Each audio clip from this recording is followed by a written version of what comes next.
You stand on the shore of the ocean watching the tide come in. You sense the call of the sea beckoning to take you in further. You step forward little by little, not knowing what to expect, but expecting more. You keep going as the ocean calls you to enter in to deeper waters.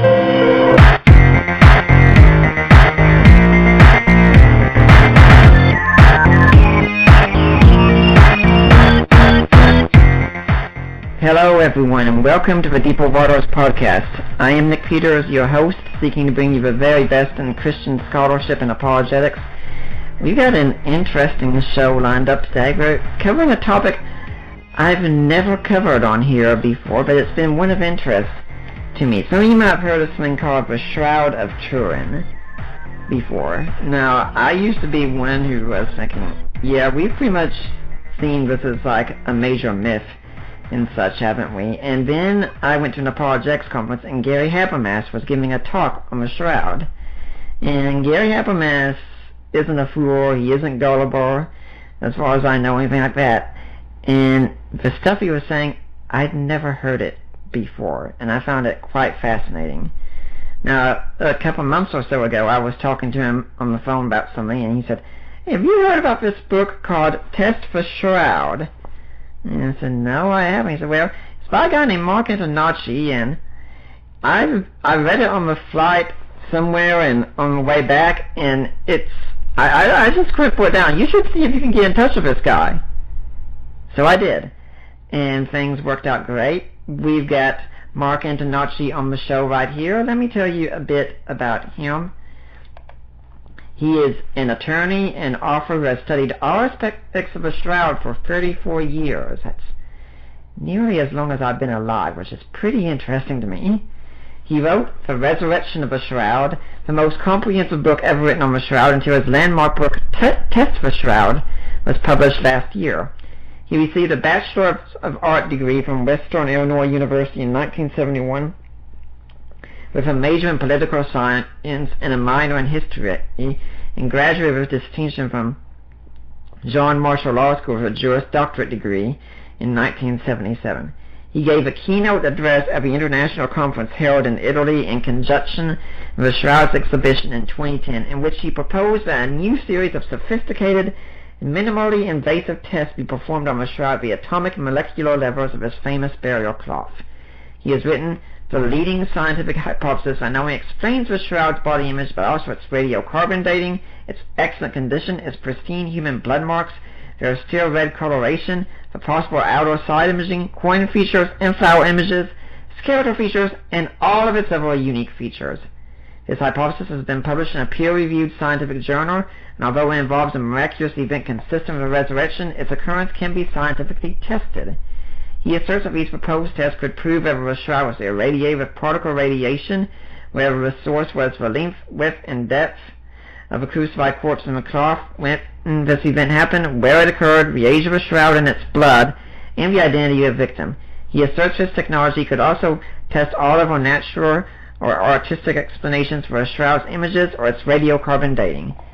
Well, that's quite a lot there, but Mark, welcome to the Deeper Waters podcast. Thanks, Nick. Now, I hadn't heard of you before, and some of my audience might not have. So for those who haven't, tell us a bit about how you got to be doing what you're doing. I mean, how does a lawyer get interested in the Shroud of Turin? I stumbled on the subject by accident as a result of an argument with an old girlfriend a little over 34 years ago. And the argument was bothering me, so I went into work, thought I'd get something done. It was a Saturday, and same problem when you got there, so I thought I'll just go have some lunch and forget about things. And I went, this particular newspaper that I never ever read came out with its sports page on Saturday, so I figured, okay, I'll get the weekend sports edition of this paper and I'll get lost and forget my troubles. And I came across a book that Gary Habermas and Ken Stevenson had written on the Shroud of Turin called The Verdict on the Shroud. And it was just a little small book review, if you will. Mm-hmm. And this was the first book that described the findings from the first and only comprehensive scientific investigation of the Shroud of Turin in 1978. Mm-hmm. And the argument with the girlfriend was, to summarize it very briefly, I was an agnostic and she was a Christian, and that was causing a big problem to her in the relationship. Mm-hmm. And so I come across this review article, and I say to myself, well, this is this is all I don't need, right now. I don't need to even read this. But of course, the background made you curious enough to read the article. And then once I started reading it, I as an attorney, I couldn't believe the quality and the extent of the evidence. I never saw anything like it before in my life. And if it wasn't for that argument, I wouldn't have noticed. I wouldn't even acquired that particular newspaper that carried the article, and let alone have read it. And me and the old girlfriend soon found there was many other things we could argue about. But if it wasn't for her, I would have never come across the evidence, the likes of which I've never seen before or since. I'm amused with a number of aspects. First off, this is an old girlfriend. This isn't the proverbial girlfriend you went on to marry anyway, now is it? Nope, not at all. Okay. I'm finding it amusing that here I'm starting an interview of you based on a book that Gary Habermas recommended to me, and your search started by a book from Gary Habermas as well. That's pretty interesting. Yes, small world, isn't it? Uh-huh.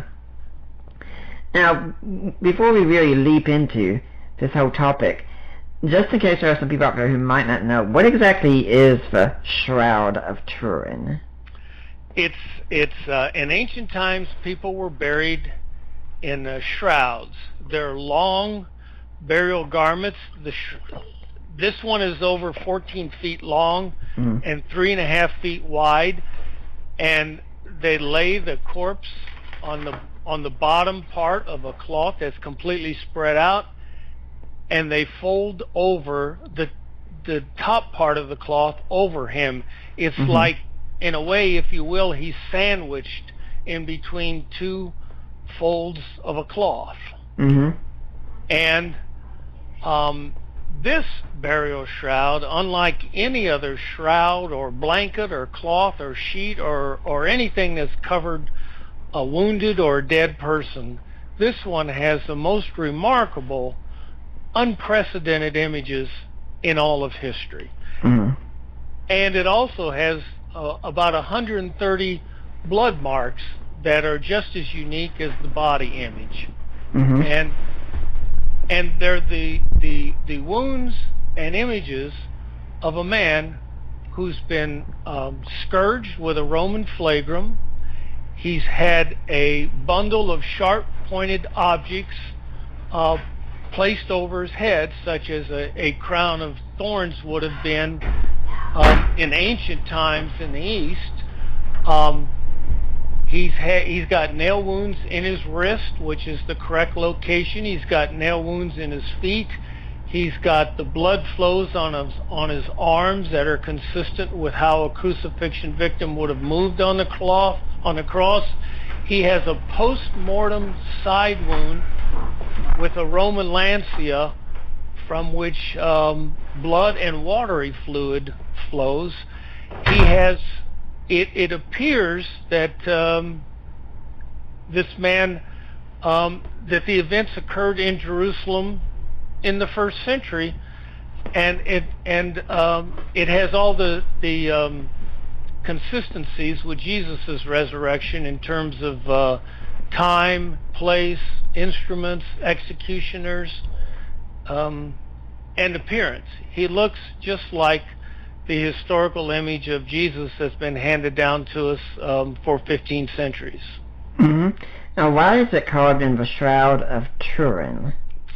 It's kept in Turin, Italy. It's been there since 1478. And so that's where it gets its name from. And your contention is that this is actually the burial cloth of Jesus, then, right? Yes. Mm-hmm. Now, there are a lot of people who are very skeptical of that claim. I was thinking of asking you at the start if you could understand that skepticism, but based on what you told me in your introduction, I think you can understand the skepticism a lot of people have. Yes,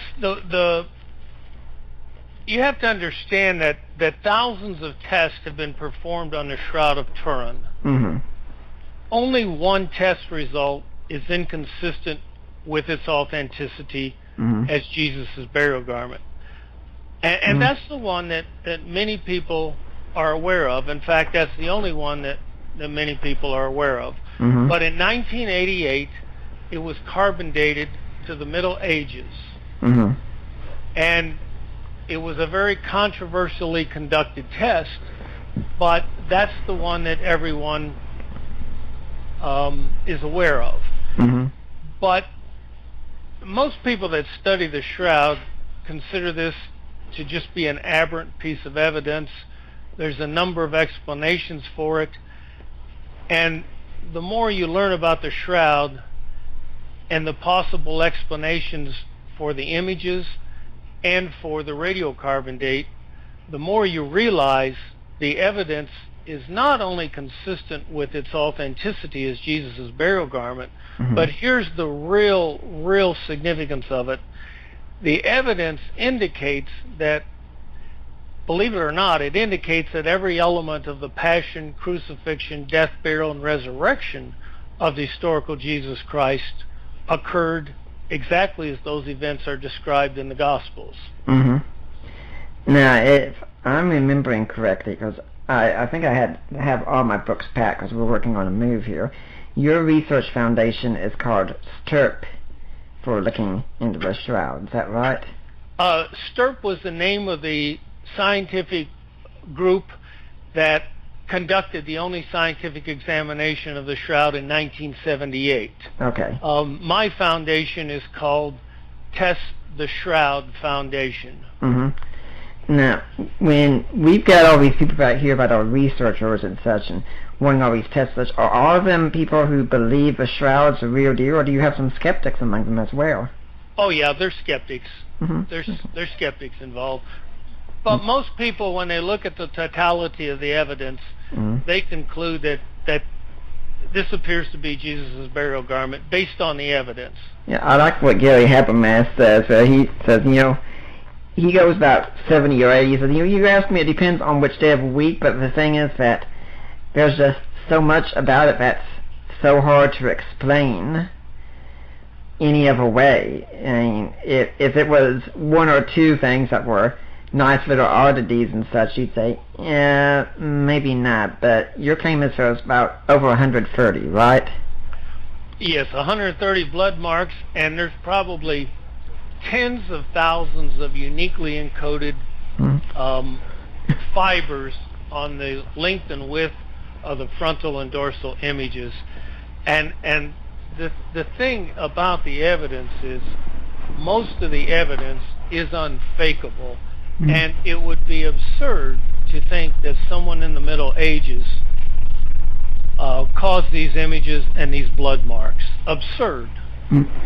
Well, before we get into the part about the things being unfakeable, let's deal with the tests that people are thinking about to kind of clear away the roadblocks of skepticism. And this is the carbon-14 dating test. And we're not talking about you're skeptical of it because, you can say, well, we've done carbon-14 dating on items that we know are dated to a certain age and such, and we've had radically wrong tests, so maybe it's just, your skepticism of the carbon-14 test isn't just, well, we don't trust carbon-14, but it's how the test was done, right?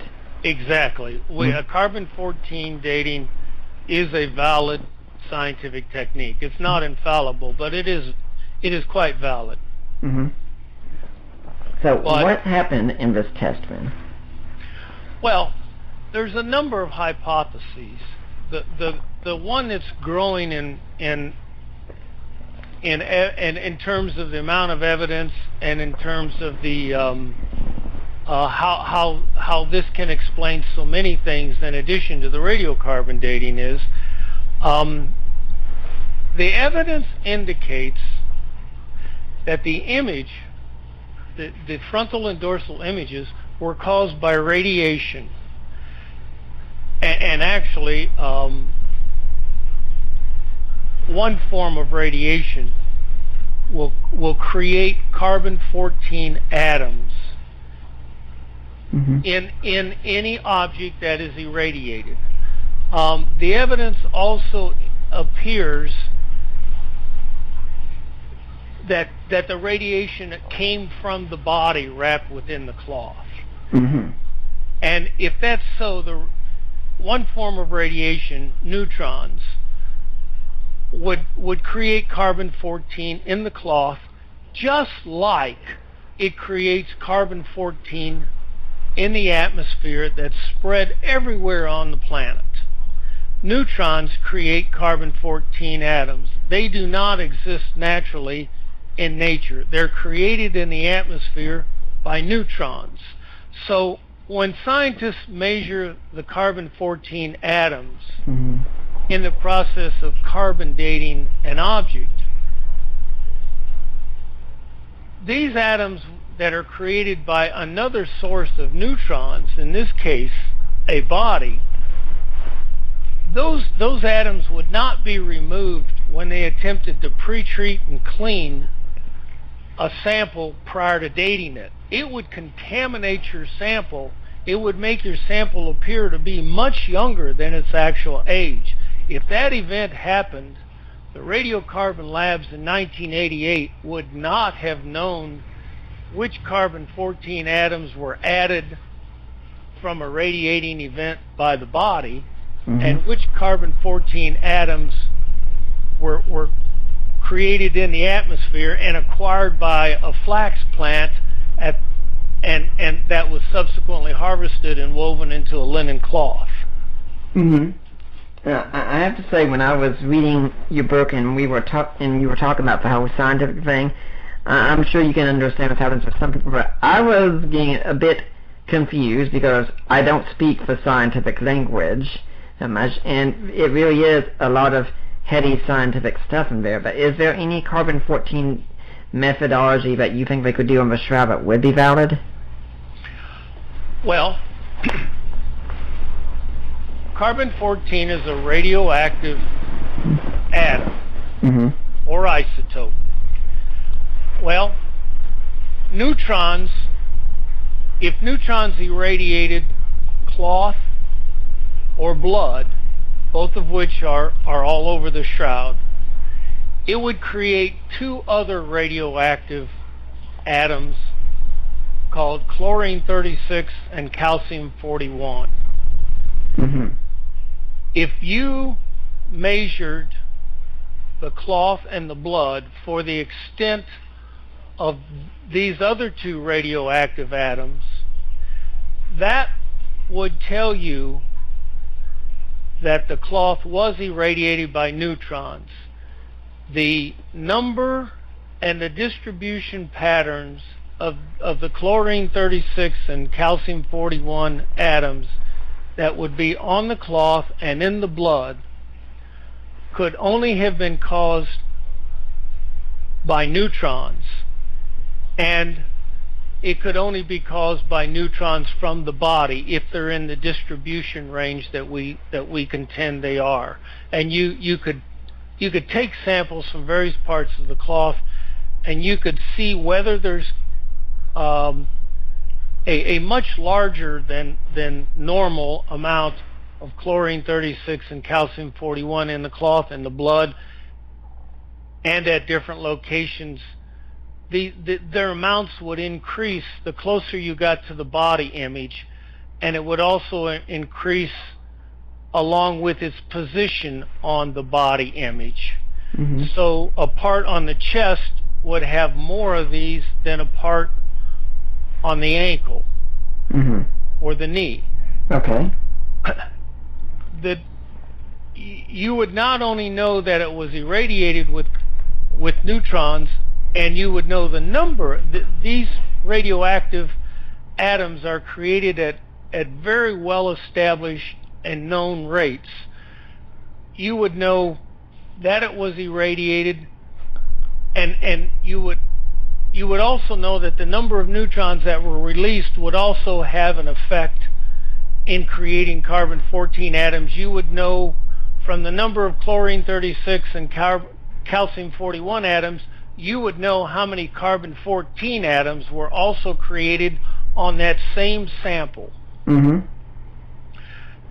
And you could prove it was irradiated and how many carbon-14 atoms were added to that cloth, and then you could figure out its real age. Mm-hmm. And would it depend as well on where you got the sample, so you're going to use from a cloth? Because it's my understanding carbon-14, the sample has to be destroyed, and since we're dealing with a rare object like this, we can of course destroy the whole shroud and do a test. But when they did the 1988 test, they did something wrong with how they picked it out, didn't they? Well, they were supposed to remove samples from various locations on the cloth.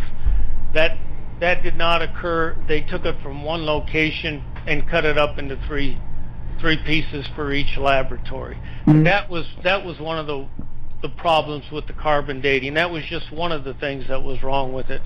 But if the cloth was irradiated with neutrons from the body, every part of that cloth would have additional carbon-14 atoms added to it. And the numbers would increase as it got closer to the shroud or its position on the body image itself. Mm-hmm.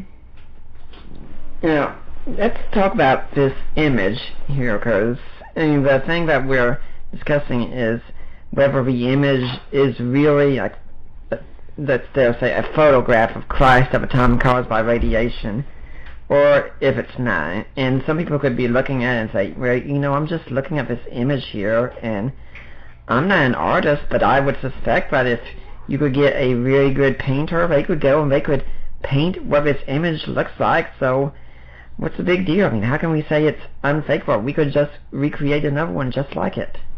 No artist has ever painted an image with all the features found on the Shroud of Turin. Uh-huh. You can test every artistic or naturalistic hypothesis you want to offer. They're all testable. They're naturalistic or artistic. They all fail. Many of them fail miserably. Mm-hmm. I mean, what you're saying is that, it's possible to reproduce what looks like the image on the shroud, but on a deeper level, you can't reproduce what is the shroud itself, right? Right. You can reproduce some of the features found on the shroud, but not all of them. There's 32 unique or remarkable features just on the body image alone. And many of these features would not even have been visible to someone in the Middle Ages.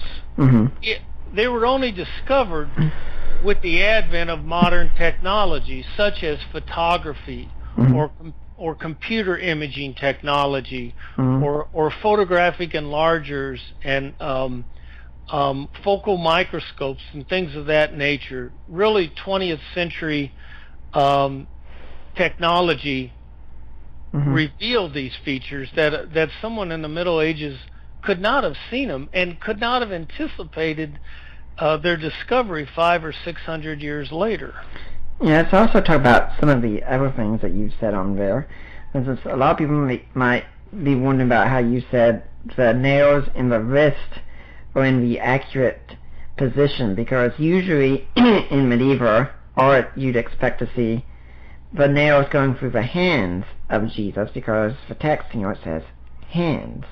But if the nails were put through the hands, Jesus would have fallen right off the cross. Yes, that's true. Now, the Greek word for hands does include the wrist region as well as the palm. But experiments have shown since the 1930s, if you put a nail in the palm of a person's hand, the weight of their body would rip right on through. It could not support a crucifixion victim. They found the remains of another crucifixion victim. In fact, the only remains of a crucifixion victim were found in 1968, and this too was a first century Jew who was crucified by the Romans in Jerusalem, and he has nail wounds in the wrist. I think his name, we've said, is Johanan, if I'm correct. Yes. Of course, that's just a small thing. Anyways, if that was the only thing we had going for a shroud, there wouldn't be much of a case. But you're talking also about other things that the person wouldn't have known. Tell us, like, some of this advanced technology, like one or two examples of the advanced technology that you'd have to have had in the Middle Ages that we've only just now discovered. Okay. Let me give you an example before that of one that just in medieval times. Okay. The most, by far and away, the most popular subject of painting throughout history was the crucifixion. Right. And thousands of examples still survive. And you can search all those thousands of examples, and you may find a few, I'm talking about a few, like 4 or 5, where the wound is not in the palm and it's in the wrist. There's a few that it's in the wrist region. Well, the man on the shroud, his thumbs are not visible. And that's because back in the 1930s, they discovered if they put a nail in the position of a cadaver on the wrist of a cadaver where it's indicated on the shroud, it'll go right into an area called the space of death dot, which would not break any bones on the body, and it would hit the median nerve and it cause the thumb to contract into the palm. Well, a forger, no one represented Jesus with a nail in the wrist and his thumbs absent from the image. That has never been seen except on the Shroud of Turin. That's a unique point of the real reactions of a human being that's being imaged or photographed, if you will, on the cloth. But there's lots of examples where technology shows you things that a forger could never have seen. For example, it contains a 3-dimensional image on a 2-dimensional surface. Okay, what does that mean exactly? Okay. The shroud has various degrees of lightness and darkness. And the density of the image is correlated to the closeness that the cloth, a naturally draped cloth, was to an underlying body.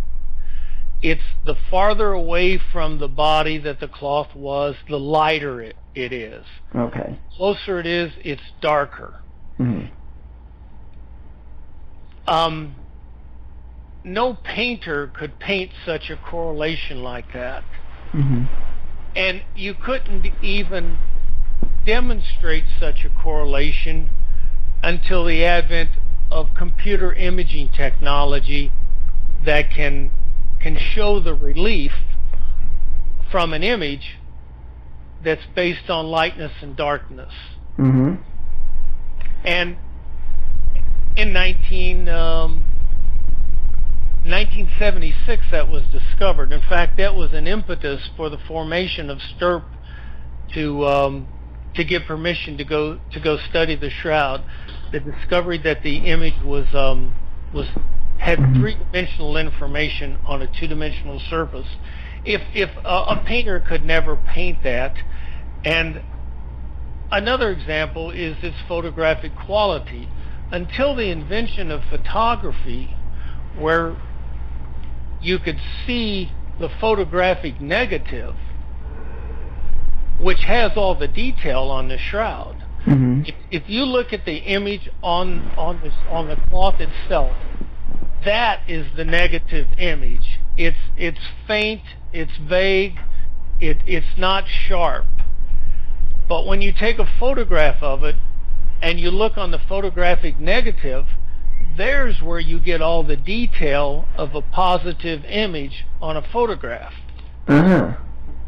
A medieval forger would have to anticipate the invention of photography in the 19th century to understand this. No one in history ever encoded a negative image that developed into a positive, detailed, highly resolved image in the 20th century, let alone one that had three-dimensional directionality to it.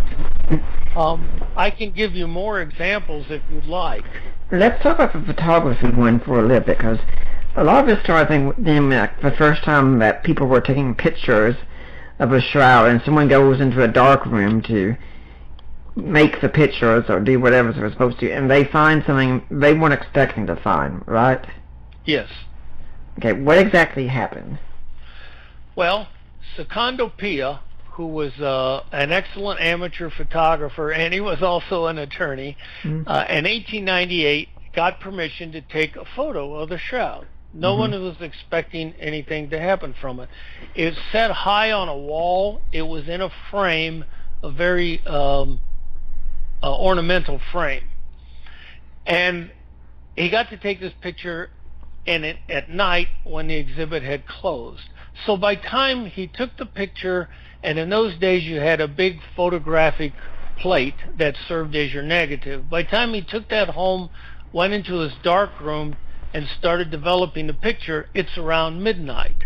Well, as the photographic negative is developing gradually, he starts seeing the frame of that is surrounding the cloth, and that has the vague, formless features that you're used to seeing on a photographic negative, and the wall and the part of the cloth that's around the body image is having all the natural attributes of a photographic negative. When he looks at the body image has all the detail of a photograph. Then he almost drops it. He's so astounded to see the positive, detailed, resolved features on the photographic negative. It is then that science discovers by accident that the image that they saw for centuries on the cloth was a negative image. It has light-dark reversal and left-right reversal. Now, what are some of the other features you were talking about, Michelle? I mean, just give us another one that's very fascinating that's been come about by 20th or 21st century technology. Many of the 130 scourge marks were not even visible on the cloth with the naked eye, but they're visible on the photograph of the shroud. Computer imaging technology was able to determine that there's no two-dimensional directionality on the image. In other words, if a painter had painted the image on the shroud, computer imaging technology could detect brush strokes going from right to left or left to right or any angle up and down or in between. You'd see some directionality to the brush strokes. When they examined the body image, they saw no two-dimensional directionality. Think of it as latitudinal or longitudinal directionality. There was none. The only directionality that was found is the third directionality, straight up and down. Picture somebody about to lay a cloth over a body that's laying on its back, and the cloth will naturally drape over the body, and at parts of the cloth will be relatively flat, and then some of the cloth will be sloping downward at an angle or sloping upward at an angle. Mm-hmm. But the directionality to the cloth is straight up and down from the body to the cloth or from the cloth to the body. This had never been seen before, and it was only realized when you applied computer imaging technology to the Shroud of Turin. Mm-hmm. Now, when we're talking also about the whole scourging thing, what we mean is that before the man on the shroud, and I like how we're using that terminology, it's the same terminology that Gary Habermas uses as well, that the man on the shroud underwent something that the Romans did, where they would take a prisoner and have him just be beaten regularly, usually with a whip, a cat o' nine tails that would pretty much rip their skin out, right? Yes, it would not as severely as the movie The Passion of the Christ. Yes, not that severely, but yes, there would be a lot of bleeding. Yeah, there were even some cases where some people died from the scourging alone. Yes. So when you have these images come up, what we're saying so far is if a medieval forger had done this, he'd have to be able to paint in 3D, to paint a negative, and to paint an image that would kind of go up and down, like you said, right? Yes. Yes. But what are some other things that this forger would have to do? What's another example? Well, he'd have to paint with real human blood, something that's never been done before, and he'd have to paint images of blood, not only in actual blood, but they'd have to take the shape and form of blood that formed and flowed on a body. And it has to be real coagulated blood, the type that forms on a body when it's bleeding. Mm-hmm. And this has never been done before in history, and you can't do it now. You can experiment and try to paint in blood, and all the features are extremely realistic. And they're not just painted on the cloth, they're embedded in the cloth, and they appear on the backside in the same shape and form, almost as good as on the inner side. And some are so faint, some of the scourge marks are so faint, you only see them when you develop the image with photography. And some of the blood marks are actually encoded in the same way that the body image was encoded, and are not blood at all. And this too was not visible until 1987.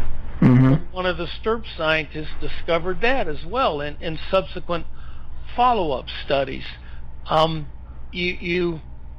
forger couldn't see these things, and the blood marks are all unbroken on the edges, and it's serum around the edges. You couldn't paint it so thick or remove the cloth from it. You couldn't do that without breaking the edges as well. And you'd have to get a mixture of blood and watery fluid as well that wasn't testable or realized until the 20th century. Now, I'm curious, when we talk about the blood that's found on the shroud, has anyone ever done anything like DNA testing on this blood or anything? Yes, there needs to be more, but in the 1990s, that's one of the things that indicates it's human blood. The human DNA testing did indicate it was not only ancient, but it was an X and Y chromosome of a male human. There's human immunoglobulins, human albumin, human hemoglobin, and human whole blood serum. Yeah, I ask that because there are a lot of people I know who wonder that, if this is Christ, and if the biblical account of him being virgin-born, for instance, is true, would he have radically different DNA than the rest of us? But of course, we just as well say if God's capable of creating a fertilized egg in a woman, creating all the DNA is not going to be much of a problem. No, it wouldn't. They need to do more follow-up studies, including DNA, as well as testing the shroud at the atomic and molecular levels to acquire far more information than was ever acquired 38 years ago when the Stirp examined the shroud. Well, let's go a little bit into the history of the shroud. Also, we start talking about that examination that you want done, because a lot of people will say, well, this shroud just showed up around the time of the 14th century then, and that's when the 1988 carbon dating tested it too, and even back then there was someone who was saying that he'd been told it was a confessed forgery, so why should we take it seriously then? Well, the allegation of a forgery, first of all, you can prove it was not painting. Stirp proved that in 1978, that it could not be painted. Well, one of the things, let me tell you, is the body image does not consist of any paint or powder. The body image doesn't even consist of any materials of any kind. The body image consists of what's called oxidized dehydrated cellulose. Think of the cheapest form of manufactured cellulose that I know is newspaper. Picture a folded up piece of newspaper laying flat on your porch, and it sits out in the sun for several days.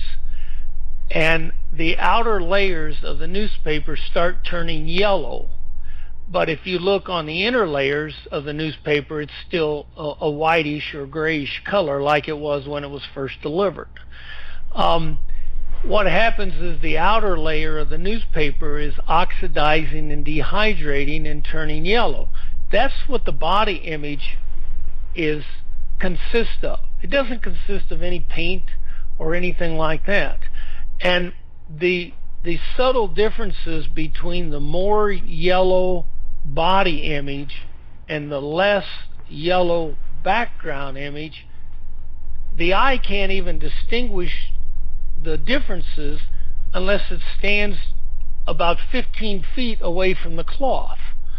So how's a guy going to paint when he has to stand 15 feet away from the cloth to even see what he's painting, and he's got to paint in a way without using any materials? The image has got to develop over time by exposure to air and light.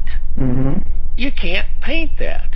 I can give you lots of other features. The body image lies on the most superficial fibers of the threads. Picture your arm as a thread, and the body image would lie on the hairs of your arm, and it would only lie on the topmost 2 or 3 fibers or hairs of your arm. The man is about 5'9.5" or so, and he has normal dimensions, but picture trying to get every one of those fibers uniform and superficial on the length and width of both images. That's tens of thousands of body image fibers, and they're not only on the superficial topmost fibers, they all have the same uniform intensity, and they're colored 360 degrees around the fibers. You cannot paint like that. It's impossible. Yeah, but it still doesn't explain, though, what some skeptics would say about why does this shroud only show up in the 14th century, and we don't really have a record of it beforehand, do we? The record in Europe starts in the 1350s. Okay. history of the shroud prior to Europe is considered to it's thought to have been in Turkey, in Edessa, Turkey, where it's known as the image of Edessa, and then it's thought to have went to Constantinople, where it's called the Mandylion. Mm-hmm. And there's a great deal of descriptions that match the Shroud of Turin that you'd see with the naked eye, which is all they could see the shroud until the 20th century, until 1898. There's not only physical descriptions, there's an entire line of artistic pictures of paintings that appear to have many of the same features that are found on the shroud as you see it with the naked eye. There's many theories that the Shroud of Turin, in various, at times it only had a facial image. The cloth would have been folded and all you saw was the facial image, and other times it was unfolded and you see a full-length image. Mm-hmm. You find similarities of the facial images and even the full-length images, not only in descriptions, but in actual surviving paintings. And they match the shroud in terms of little poker holes in the cloth, and in terms of features on the body. Mm-hmm. So it's thought that the image of Edessa was a very famous image. And by the way, the Shroud of Turin has, if the shroud was folded so that only the face was appearing, it would have 7 fold marks along the length of the shroud. Scientists have found the fold marks across the shroud in 6 of those locations. The 7th, the place where a 7th line would be, has a lot of burn holes and scorch marks on the shroud, and it's difficult to tell, but they think possibly you can see the fold line on the 7th location as well. But that's quite a coincidence that you would have fold line patterns that science can see centuries later that was on that shroud. It's very curious. Now, when you talk about burn marks and such, that is because the shroud was caught in a fire once, wasn't it? Yes. Okay. What happened there?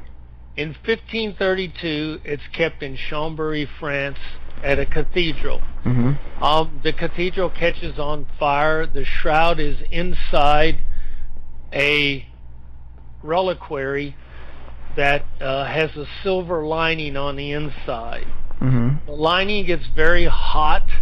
Probably some silver drips onto the cloth, and or the cloth in a folded fashion rubs up against one of the sides of the interior lining, because when they realized it was fire, 3 monks ran into the cathedral and grabbed the reliquary and carried it outside and threw some water on it. Mm-hmm. Fortunately, it only damaged the image from the man's elbows to his shoulders. Mm-hmm. And you can see burn holes and scorch marks along the sides of the full-length frontal and dorsal images. Mm-hmm. And they're in a pattern. You can tell from the pattern of scorch marks and burn holes how the shroud was folded at that particular time. Mm-hmm. Now, I like something else that you talk about in your book, because one thing that Gary told me about the book was that you did go some into the minimal facts, as he calls them, the crucifixion, burial, and appearances. Now, a lot of people could look and say, well, geez, you think if Paul had all that, he could also say, and by the way, guys, we also have the burial cloth of Jesus, and it's got this remarkable image on there. And he never says that. There's not a mention of a shroud outside the Gospels in the New Testament at all. And you got a theory as to why the shroud isn't talked about that much, don't you? Yes. The shroud is clearly mentioned in all four Gospels. Mm-hmm. There's no image mentioned in the Gospels or the New Testament on Jesus' burial garment, and I touched on that earlier. The image the image develops over time as a result of the radiation and natural aging. That example that I used with the newspaper, the cloth or the newspaper is receiving sunlight all weekend long in my example, and that's why it yellows. What probably really happened is the shroud receives radiation in just a fraction of a second. The rest of the time it's all natural aging. Back over 30 years ago, some friends and I were doing some experiments. One of them had a bachelor's degree in chemistry, and what we would do is we would shine just a circle of ultraviolet light from a little instrument that he had that showed a circle of ultraviolet light, and we would shine it onto a square piece of cloth. And no matter whether it was for a second or several minutes or 10 minutes or a half hour or whatever, when we turned the light off and we looked at the cloth, you couldn't tell a thing. Well, what we next did was we took this cloth that we shined a circle of light onto, and we put it in an oven at a low temperature for an hour or two or whatever. And then we took the cloth out, and the part of the cloth around the circle had turned darker or browner or straw yellow, if you will. But the part that received the circle of UV light was darker than the background. What this mimicked was it was artificial aging. And this is what happens to the cloth. The shroud was originally white when it was first manufactured. In fact, if you cut a fiber in half, it's still white on the inside. Over time, the whole cloth has yellowed as it aged, just like all cloths and linens do. But the part where the body image is aged faster, or it got darker or more yellow than the background. So the cloth does develop over time, and experiments with radiation on a much more sophisticated level than we did ourselves with our wives' oven proved just that. So there would not have been an image on the cloth when Peter and John ran into the tomb, if they even bothered lifting the cloth up. If they ever looked at the cloth afterward, they or other disciples or apostles had looked at the cloth, there would not have been an image right after Jesus' resurrection. But over time, as the cloth got yellow, as the background got yellow, the image would have gotten even more yellow. And that is consistent with the Gospels. To believe it or not, it's quite consistent with the Gospels that if the image was formed by radiation, there would not have been an image at the time the radiating event occurred, and there's no image mentioned in the Gospels. And there's some history of the shroud. Some of it may be dubious history, or it's in apocryphal sources, or it may be legendary, but there is a mention of Jesus' burial shroud throughout the first several centuries, but no mention of an image until they start talking about the image of Edessa, which historians think was found hidden away in the walls in Edessa around the 6th century, when many of the city's walls had to be rebuilt because of flooding. And the image of Edessa has a known history in the 6th century, and it, in description and in copies, it looks very, very much like you would see when you looked at the shroud with the naked eye. So they think and the image of Edessa was famous. The traditional image that we all know of on Jesus began as a result of the image of Edessa. So there is, we've just touched on some of the evidence as to why it could have a historical connection in Edessa and in Constantinople, but it's not the hard empirical evidence that you get from science. I'm wondering if this is the kind of thing you're talking about with this, and if it's the same principle or not, and because, like I said, I don't speak scientifically very much, so if I'm totally off, you can tell us. But I remember when I was younger, maybe about 20 or 25 years or so ago, I had one of those Polaroid instant cameras where you take a picture of someone, and you pull it out. At first, it'd be blank, but then you just wait a few seconds, and the image there would suddenly show up, and everyone could look and say, oh, there's a picture of us right there. Is that the same kind of principle? Yes, but it's in whereas it would take about a minute for the Polaroid to develop. Right. Picture, I don't know, a decade or a century or something like that as an analogy to the minute on the Polaroid. Right. So when the apostles came and got this, they might hold on to the shroud because, this was what Jesus was buried in, and then all of a sudden, centuries later, it'd be, oh my gosh, look at what we really do have here. Well, there's also some semi-legendary accounts that says Thaddeus took it over to Edessa, and he took it there in the 1st century.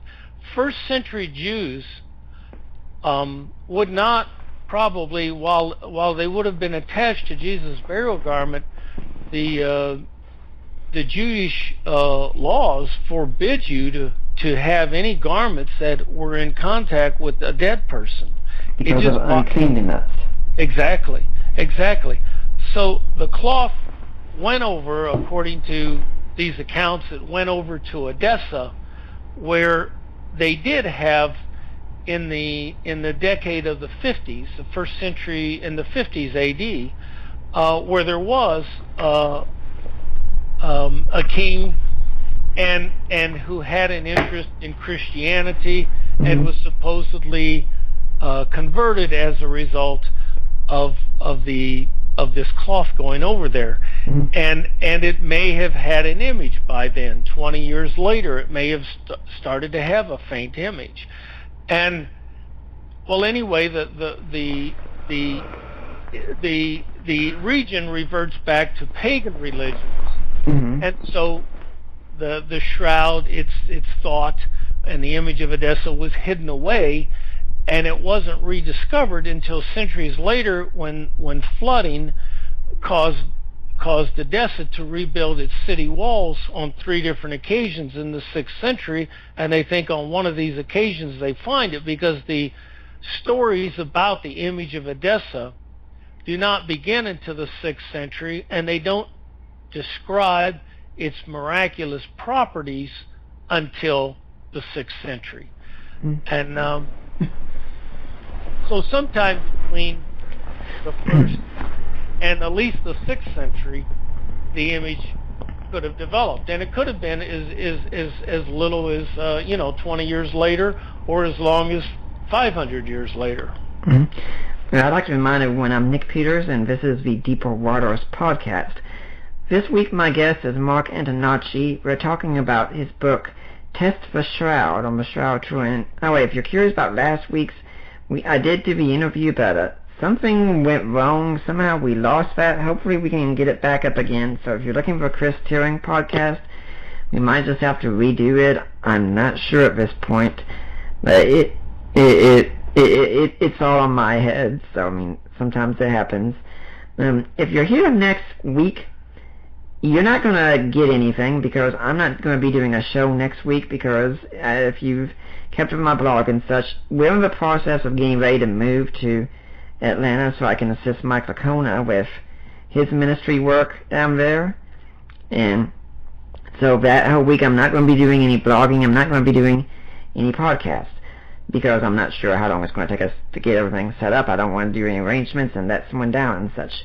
But if you're there the week after, on the 27th, if there's been anything that's been holding us back to Knoxville for quite a while, and someone says, yeah, this is something that we really like, and so, I mean, we like having friends and family nearby, but if there's one thing in particular, we've loved our church here, and we still do. And I think my church really does apologetics right. And the thing is, a lot of people probably don't even know it.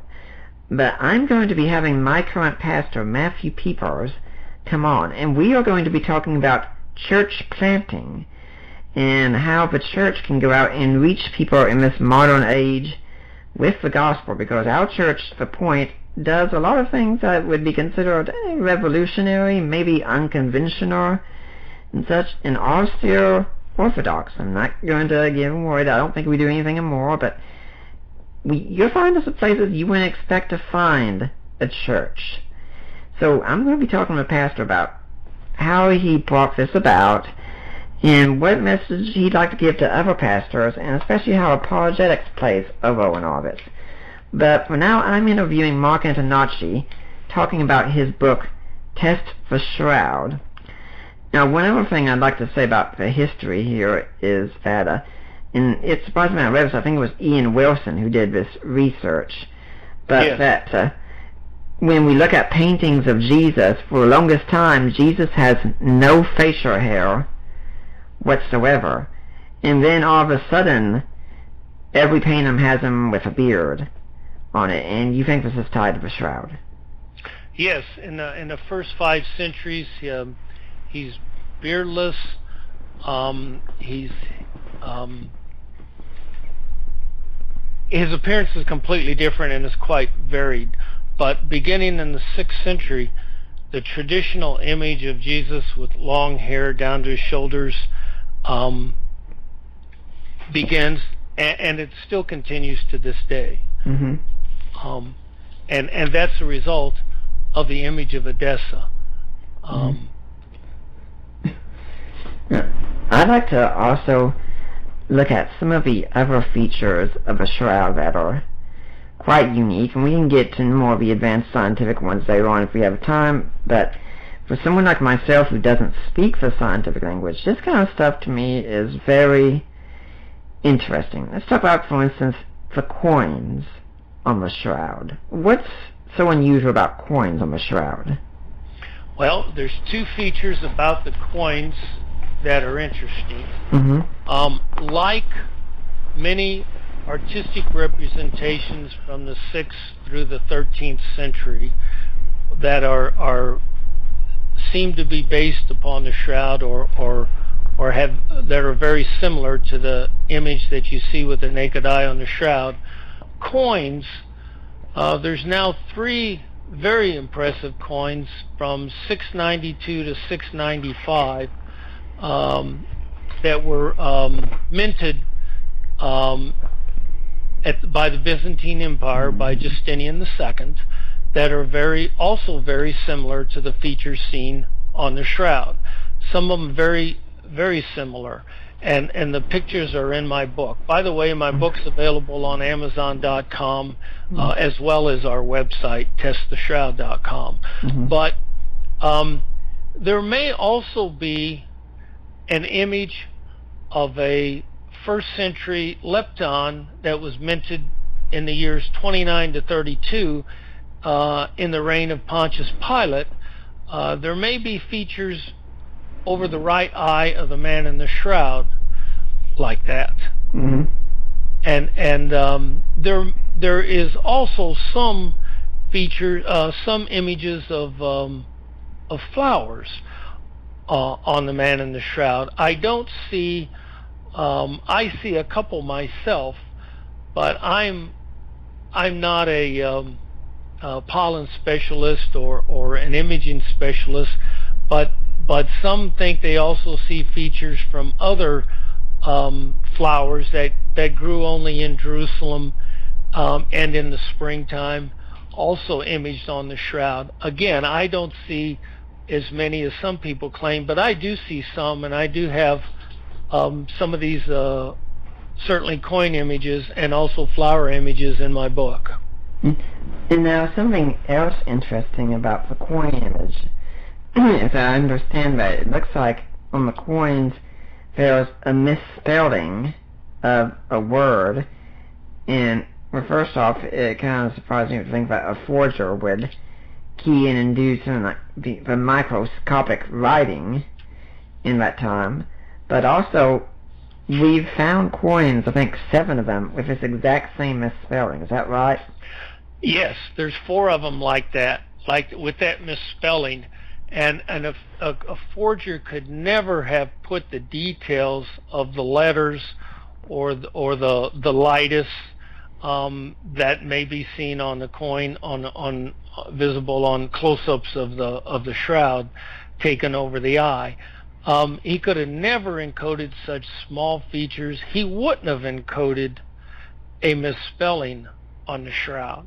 Mm-hmm. He just wouldn't have done. There's also some other odd features on the shroud's body image, some of which were not visible until the 20th century, but even if they were visible on the negative image on the body, a forger wouldn't have put on there. They're odd features that don't make any sense. But no, he could never have put lettering on a coin, and why would he misspell it if he wanted to put authenticity? But there are 4 Roman coins from that era, Pontius Pilate leptons, that are known to exist today that have that misspelling. So what are these unusual features you were just talking about that we didn't even know about until this time? Okay, there's some secondary body image features.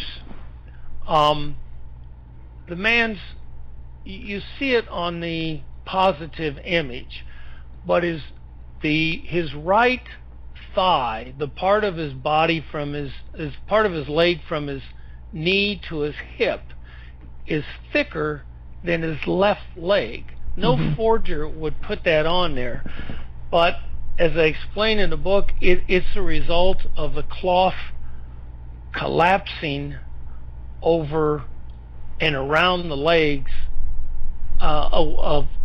from a body giving off radiation and disappearing, and the left leg is a little bit upraised because it was probably folded over the right leg when the man was on the cross, and when he died in this position, and the left leg is held in the upraised position by rigor mortis, and when you lay someone down in the cloth and the body disappears while it gives off radiation in a fraction of a second, as that cloth fell down, it would have been folded in a certain direction, and it would have kept that position when it fell, and it would make the right leg laterally distorted. But a forger would never put that in. It would look ridiculous. There's some horizontal marks at the neck of the man in the shroud, and it's simply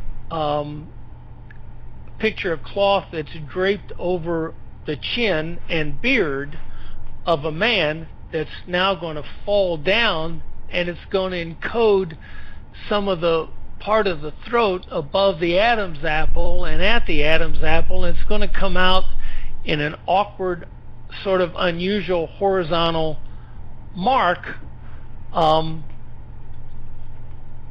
before the chest. And look again, his fingers are longer than normal. That's because his bones are probably getting reflected by a form of radiation. Think of it as an X-ray, if you will. And when the cloth is folded over the fingers that are slightly bent, when the cloth falls through that, and you then hold the cloth out straight, it makes the fingers appear artificially longer than they really were, but really they were just folded around the fingers that were slightly bent around the lower hand. There's several odd features like that a forger just wouldn't have put on there, just like he would not have misspelled the lettering on a first century coin.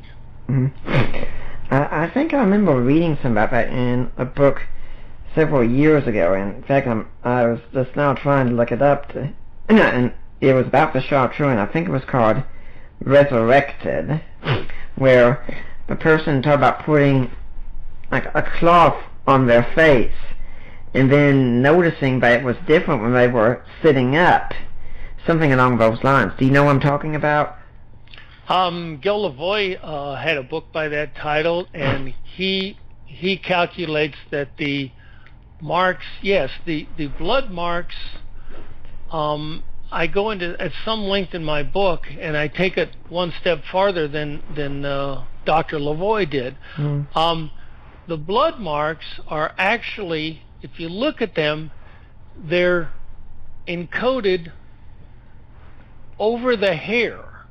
Well, when you actually have arterial and venous blood on the forehead of the man in the shroud. Well, blood would bleed from the scalp, where the veins and arteries are. But the blood is actually encoded into the sides and the top of the hair on the frontal image, and on the dorsal image, the blood is encoded. It appears to be encoded on the hair. That's an example that the body image and the blood marks were formed in different ways, and it gets to be a long explanation, which is hard to describe on the radio.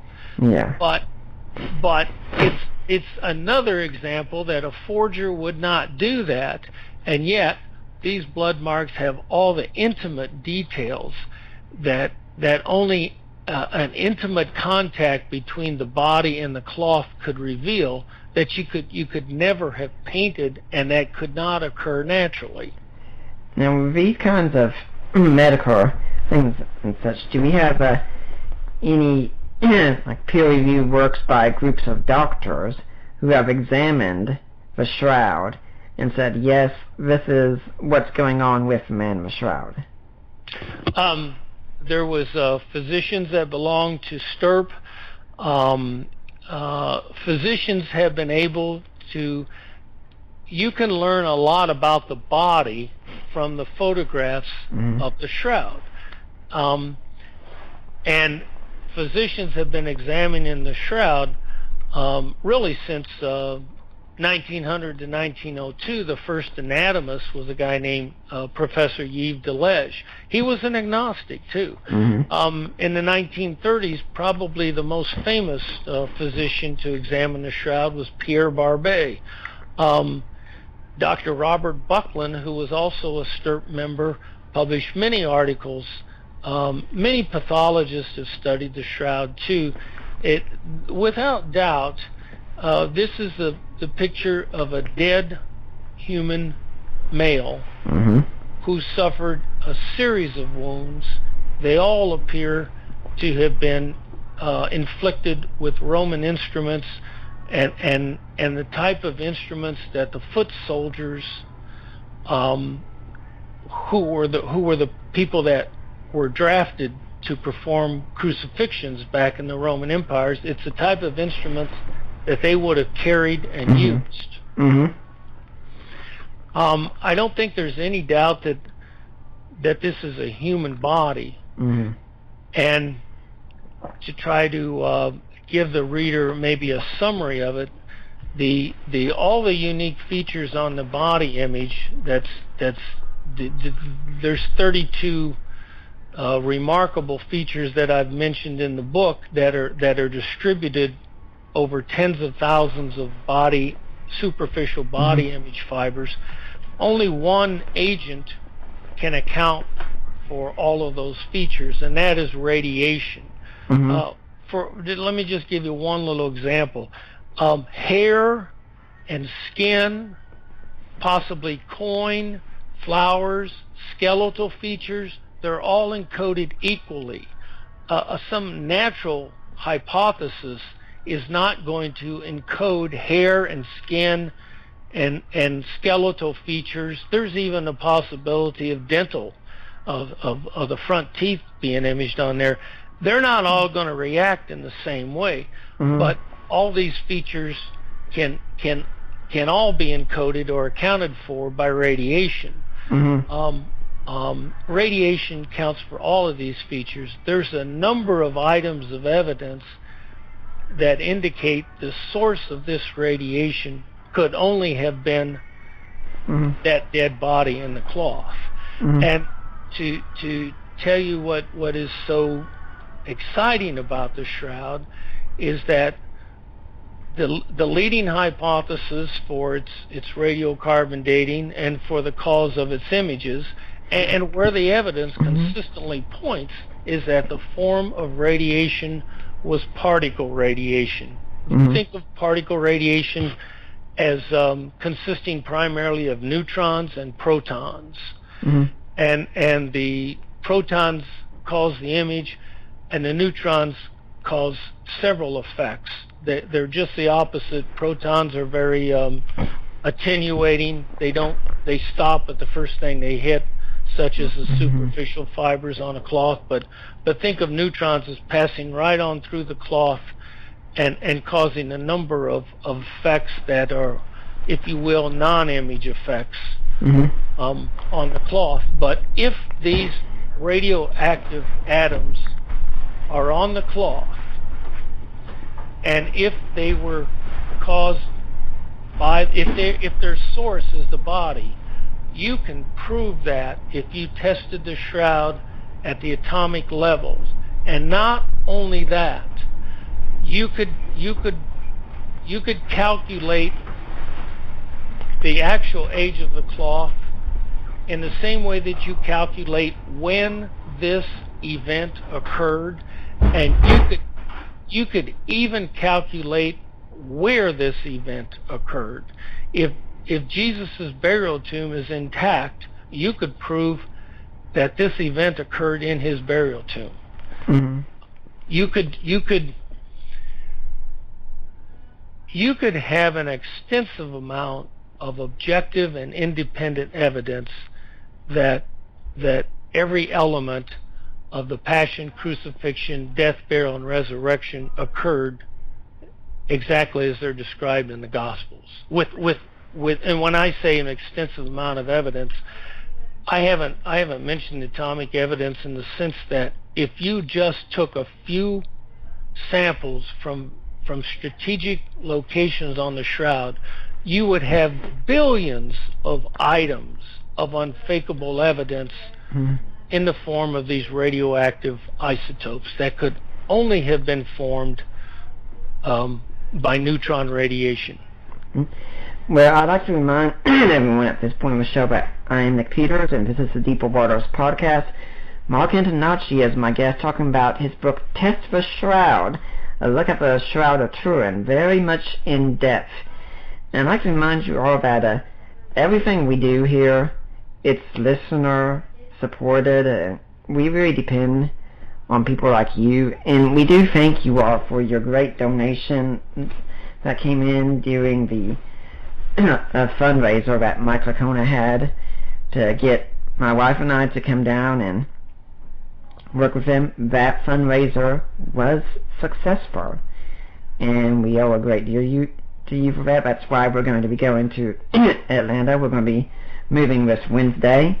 But if you want to donate and help us out, go to my website at deeperwaters.ddns.net. Now there you'll see a link on the side that says help support the work of Deeper Waters Christian Ministries. Now if you do that and you click on that link, you will go to Risen Jesus Ministries, which is if you listen to the show, that's the Ministry of Mike and Debbie, who are my in-laws. And you just make your donation there, and you contact me or Allie or Mike and Debbie and say, hey, I made a donation. I want to go to Nick Peters. I want to go to Deeper Waters. They will make sure we get that donation. It will be tax deductible.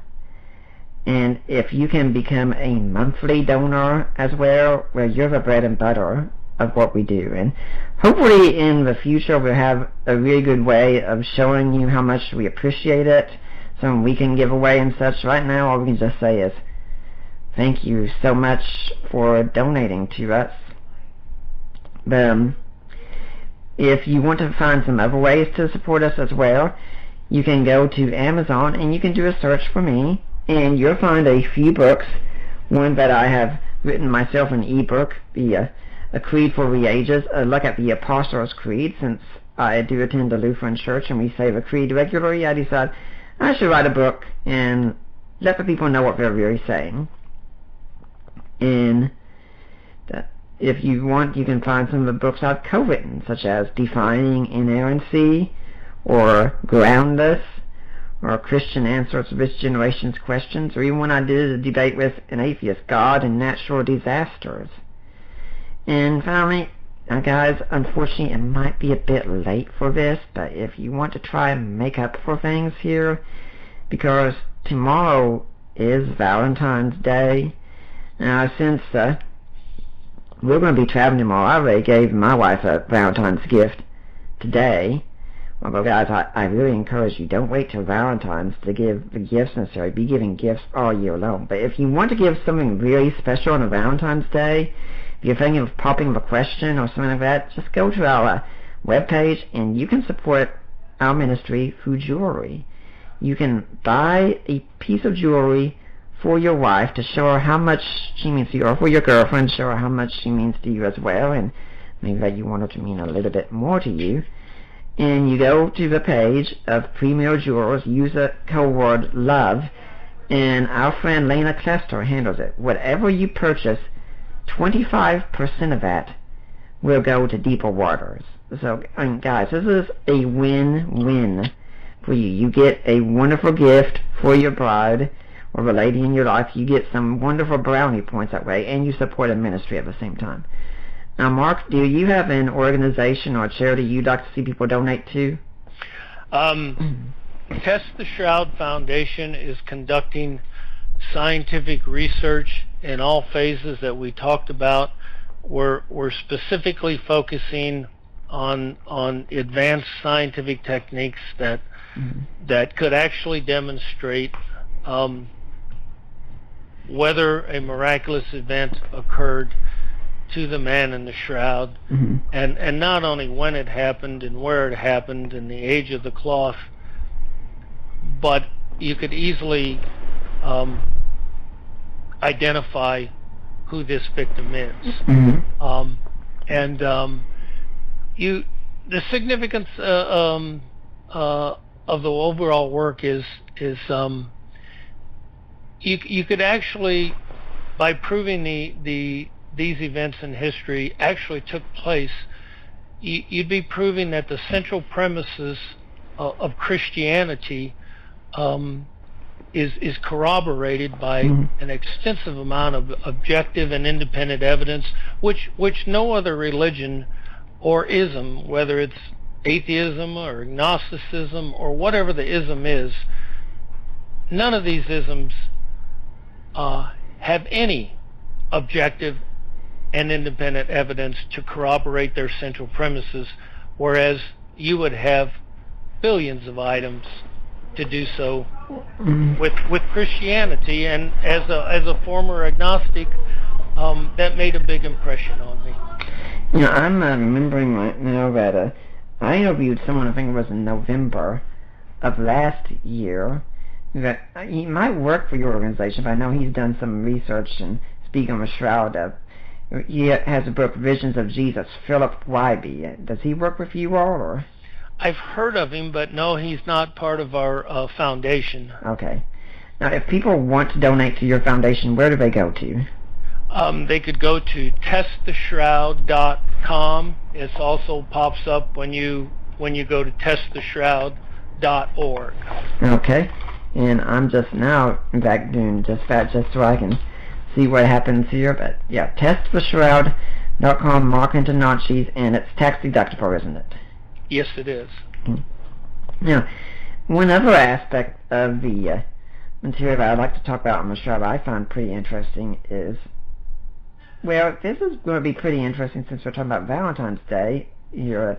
Well, I just was with this donation thing, but flowers. And we're not talking Valentine's Day flowers, are we?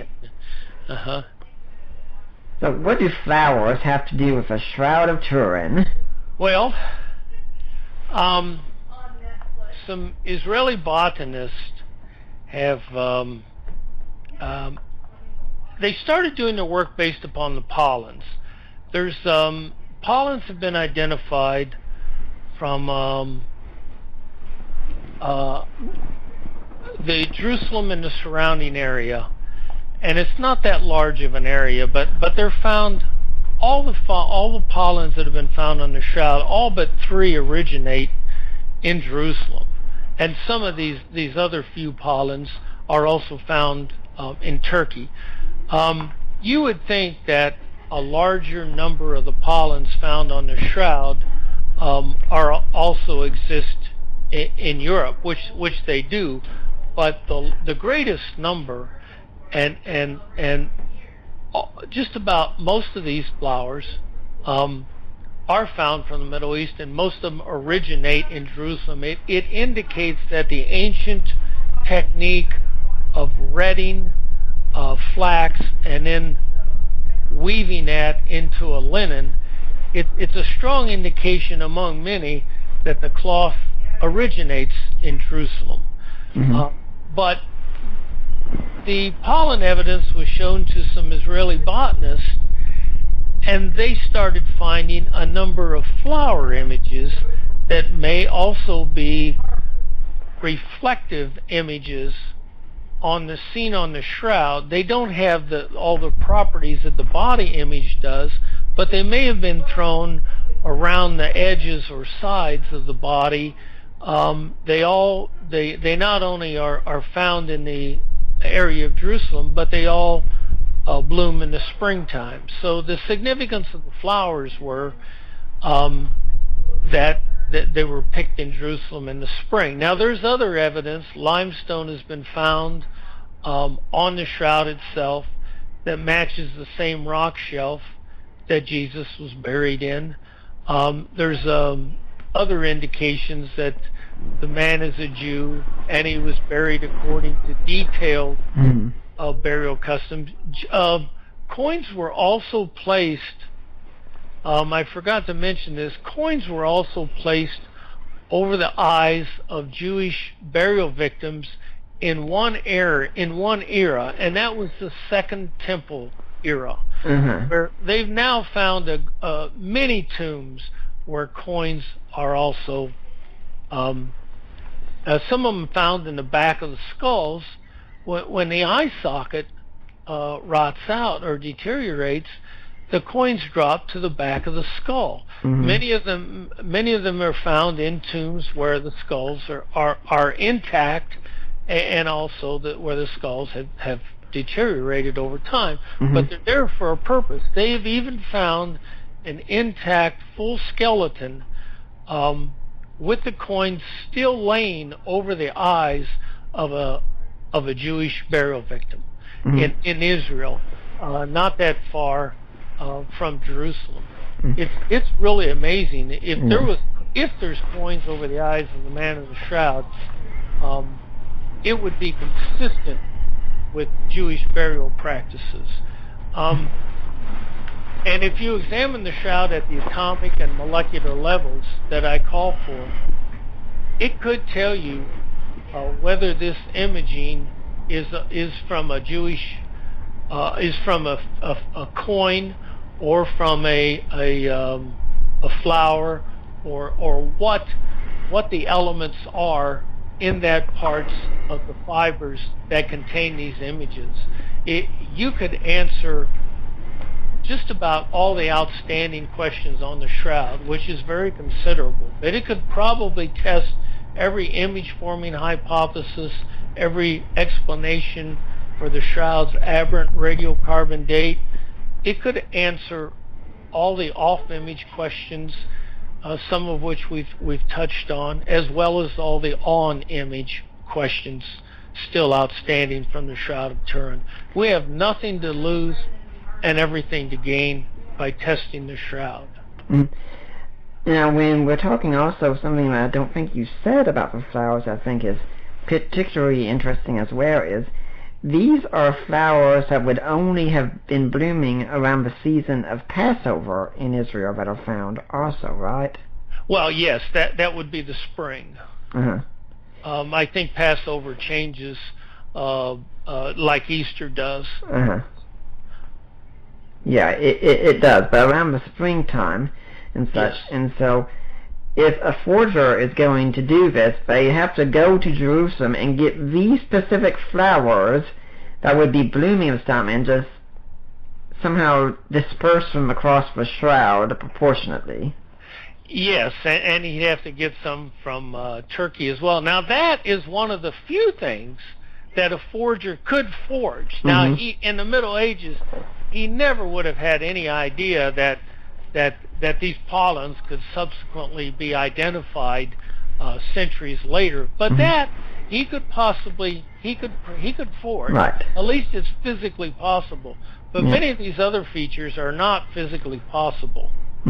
Yeah, I think it's kind of, in many cases, we have a sort of cumulative casing. Like when I talk to critics of the resurrection, I mean, yeah, you could come up with an explanation to explain one piece of data for a resurrection, maybe. But the thing is, can you come up with something that explains all the pieces of data combined? And that makes it incredibly difficult. I mean, there are a few things on the shroud that we can argue, yeah, I mean, a forger could do some of these things, but all of them together, and the case starts getting a bit harder. Exactly, and the same thing goes with the events that happen to this body. The proof that you'd have, the in terms of billions of items of radioactive atoms, when I say you could prove the central premises of Christianity as far as the events of the Passion, Crucifixion, Death, Burial, and a miraculous event that's completely consistent with the resurrection, and when it occurred and where it occurred and to whom it occurred, the evidence, it may not be 100%, but boy, it's 98%, and no other religion would have any such objective and independent evidence to the level of 1%. I can't 100% prove these events occurred, but we can prove 98% of the events as well as the features on the image, like you said. Yeah, history, we can't do 100% proof, but we do go by high probability. What's the best explanation of the evidence? And I'd like to remind everyone that if you're skeptical of miracles in general, I advise you to go back to 2013, the first year of the show, where I interviewed Craig Keener on his book, Miracles, very aptly titled, and you'll find several accounts of miracles. That definitely would give you something to think about if you're skeptical of miracles. Now, Markham, what is the atomic testing that you'd like to see done on the shroud? Our foundation is developing and perfecting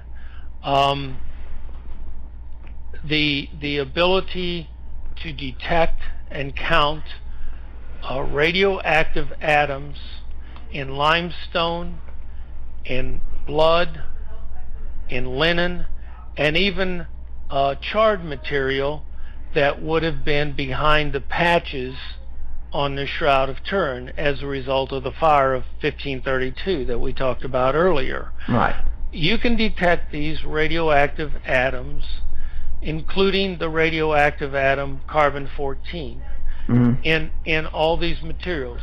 We want to perfect these techniques, and only when they're perfected and can be repeated every time and accurately measured every time on control linen and human blood samples and on charred material and on limestone, then we'd like to test them on the shroud and on its blood marks, and we're just talking about tiny samples, right? Because they are destructive. But we would do all this testing on the same sample. You would take fragments of the sample from all over the sample, so that each element that you're testing for, each radioactive atom, all came from the whole piece of the sample. And so it would tell you that it was irradiated with neutrons, and when the event occurred, and what the source of the neutrons was.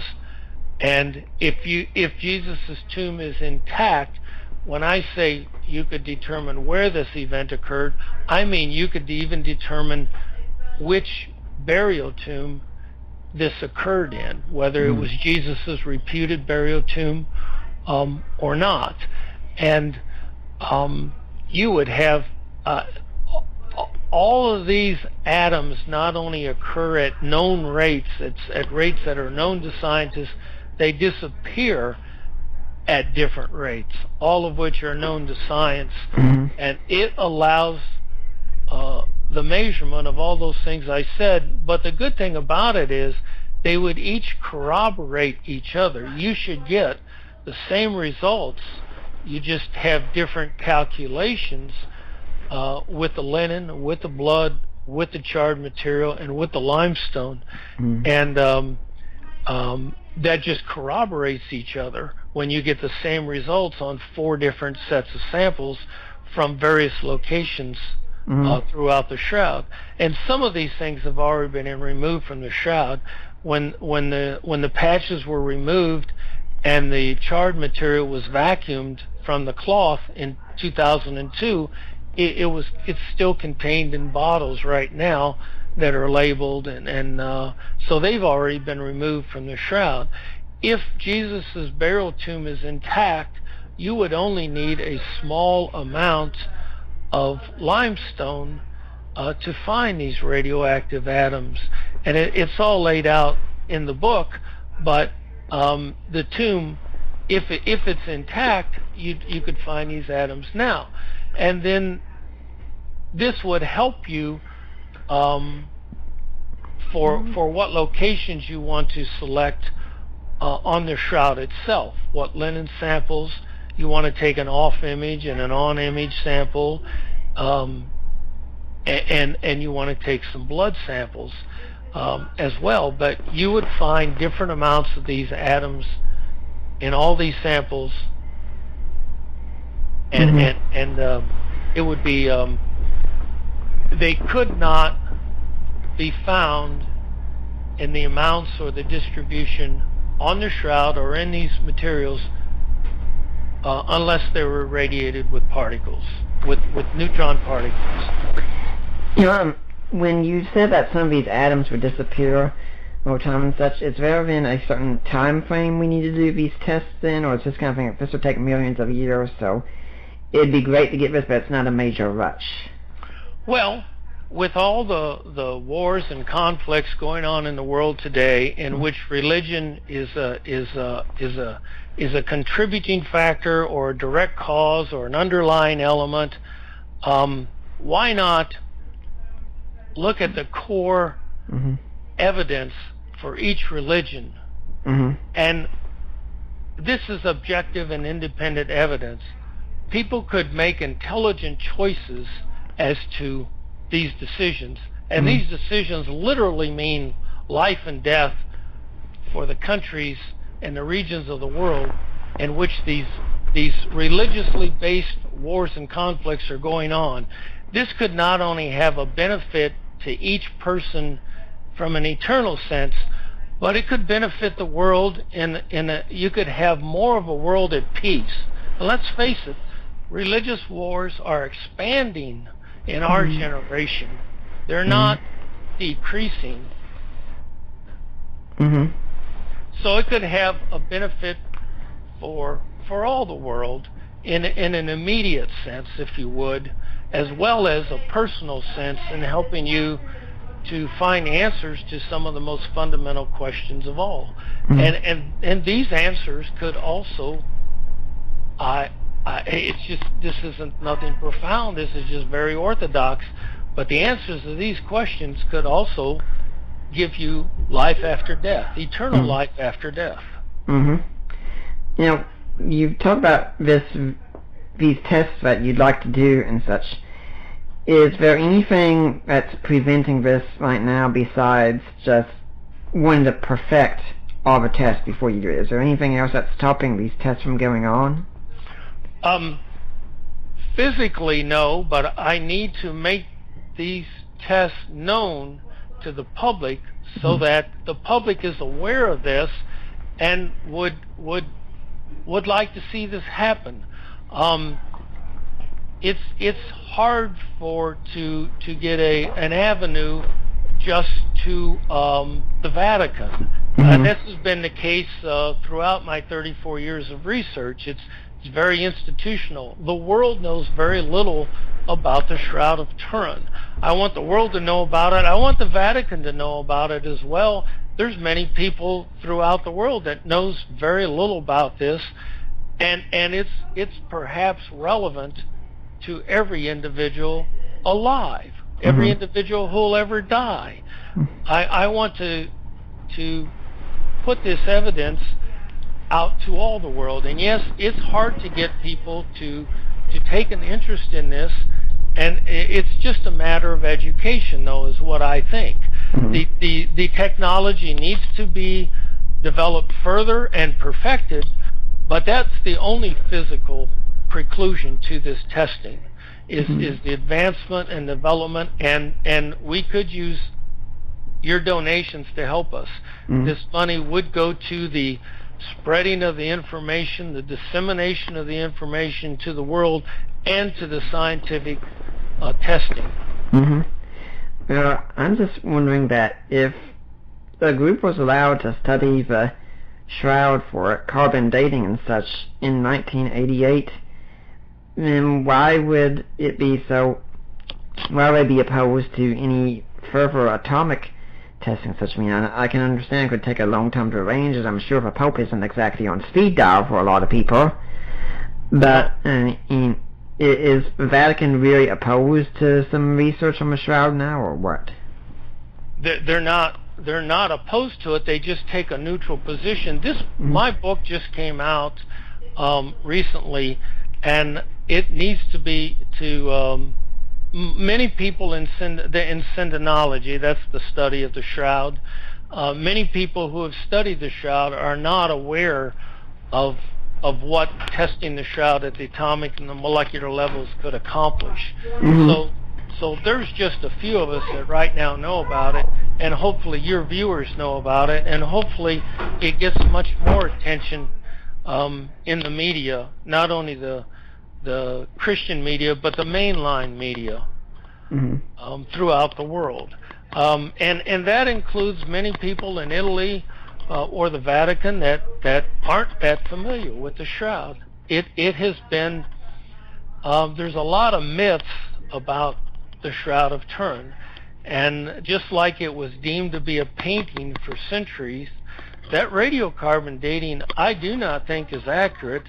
And it's not so much that they counted the number of carbon-14 atoms incorrectly, they just don't understand that there's an additional amount that was caused by neutrons, but you could prove these neutrons really did irradiate the shroud because of the presence of all three radioactive atoms. And many of the people in the scientific world don't know this, and they're somewhat afraid of it. But it's all sound scientific testing techniques. It's all valid evidence, and there was supposed to have been another series of testing that occurred in 1988, and the radiocarbon scientists at the time particularly their leader, Harry Goad, did all he could to eliminate these other tests. Now, they weren't the atomic and molecular testing that I'm talking about, because they weren't nearly as advanced as they are now. But they prevented, they lobbied and did everything they could, and they were successful. They eliminated testing the shroud in 25 other areas of science. And it's the whole total picture, like you say, that should be learned. And many of these tests would have been like these other things we've been talking about, that go to the provenance or the origin of the cloth in terms of its age and its locale, and where the plant was grown from and where it was manufactured, and its age and origin. Those also should have been done. The radiocarbon scientists, if you could fault them, it's for that. And when they saw the results, they should have said that there's too many. The dates that they were getting, the figures that they were getting, were outside the normal forms of systematic accuracy. And there was many indications. What you don't realize, their sample was from the lower left-hand corner of that cloth. As the samples went up a little bit, just a couple hundred millimeters, the ages get younger. That's just starting to get toward the body, and that's on the edge of the cloth on the lower left-hand side. They should have, and what they did was they then averaged some dates that they had so that the numbers were tighter. They should not have done that. They should have asked for samples from another location, and it would have shown a fundamentally different result. They should have done that, and they should have. They were supposed to share all their raw data with other analyzing institutions. They did not do that. These other institutions could have seen there's more outliers than they should have been. There was no need to average some of these outliers together. They averaged the dates from one of the laboratories' results that were taken over 2 days. They just averaged the daily dates. It's spelled out in more specific terms in my book, but if they're to be faulted, it's for those things. They counted the carbon-14 atoms correctly, but they're concluding that all the carbon-14 atoms that they measured remained from the flax plant from the time it was a plant. But there's more carbon-14 in there from another source. And that's what these testing at the atomic and the molecular levels would prove irrefutably. It's not a new we're not advocating something new that neutrons create carbon-14. That's been known for decades. And just to give you another idea how neutron radiation could not possibly have been forged, neutrons weren't even known until 1932. When they were discovered, James Chadwick, I think was his name, he received the Nobel Prize for discovering that. But it's not something a medieval forger could ever have done.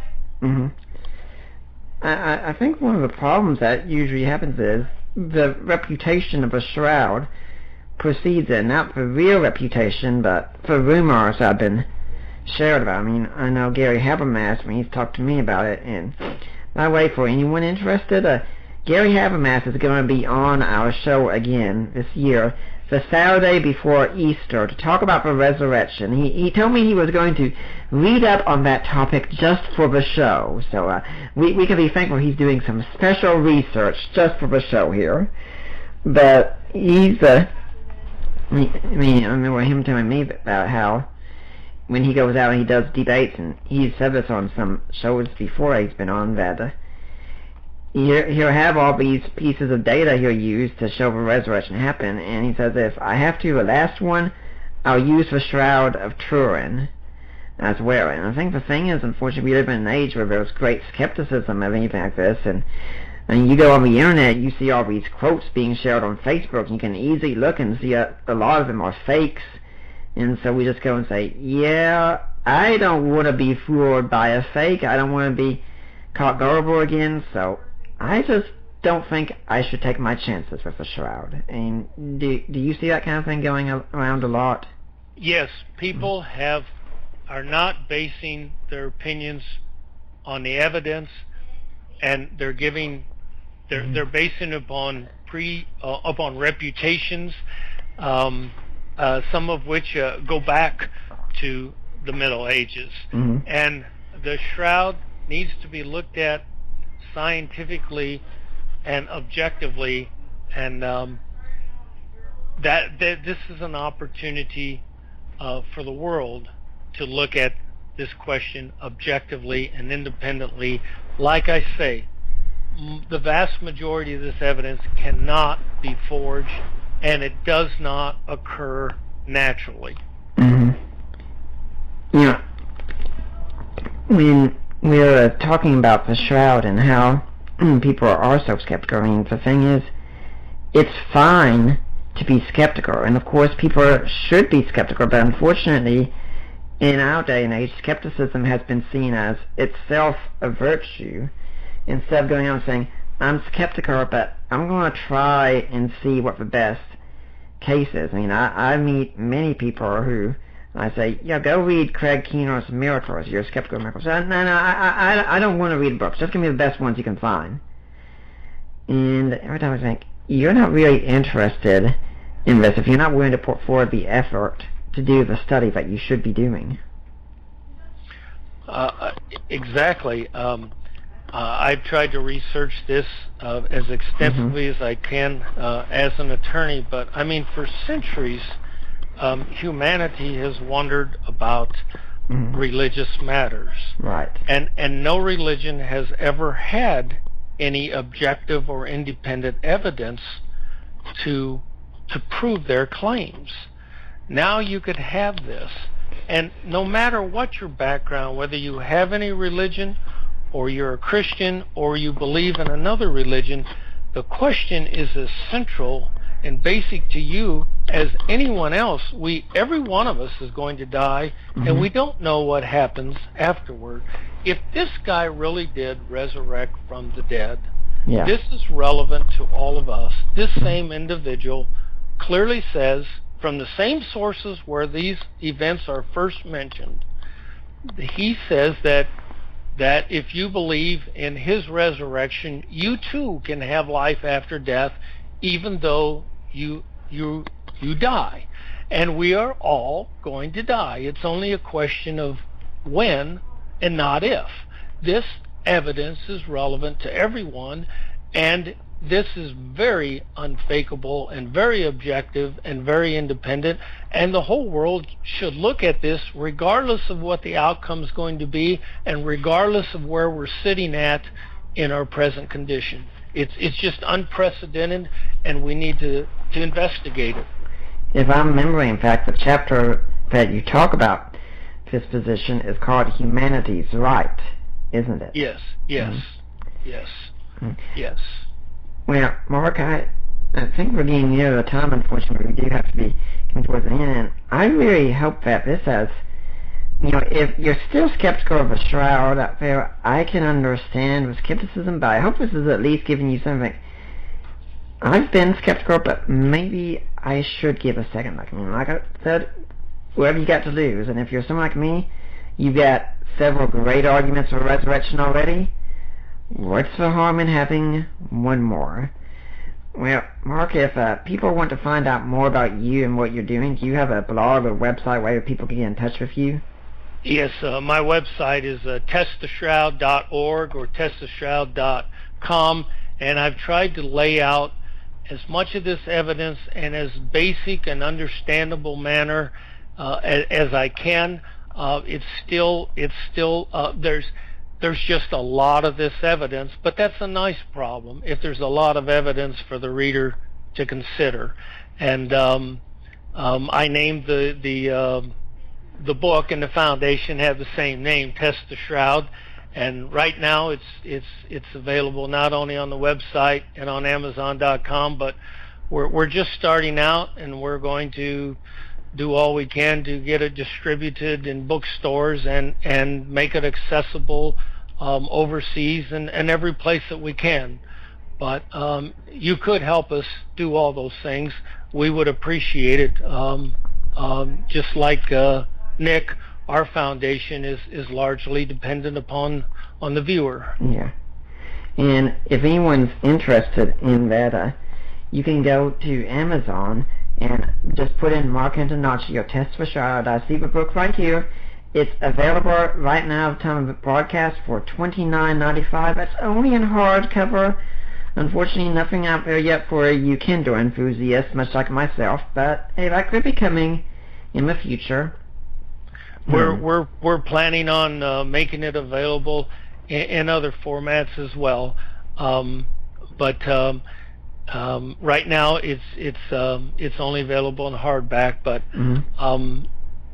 we are going to update the edition every year as well, and then we want to start making it available electronically. We want to do a documentary as well. But you could get a very thorough discussion of all the evidence right now, and I've laid it out as basically as I could. If I'm going to come out in more condensed versions, but right now it's only fair to lay it out in as much of the evidence as I can, with all the relevant items of evidence as I could, and I couldn't make it any shorter. Well, that's fine with me. I happen to have a habit of reading long books anyway, and yeah, this one is definitely very thorough. But now I'd like to remind everyone that next week, well, not next week, but in 2 weeks, I'm going to have my current pastor, Matthew Peepers, come on, talking about church planting and apologetics. Well, now, Mark, I'd like to just thank you for coming on, and hopefully we'll see you back here again sometime. Nick, I'd love to be back. Well, I remind everyone that, like I said, we're going to be here in 2 weeks again, and we will be coming live from, well, not live, but we'll be coming from Atlanta. Now, I am Nick Peters, and I am signing off.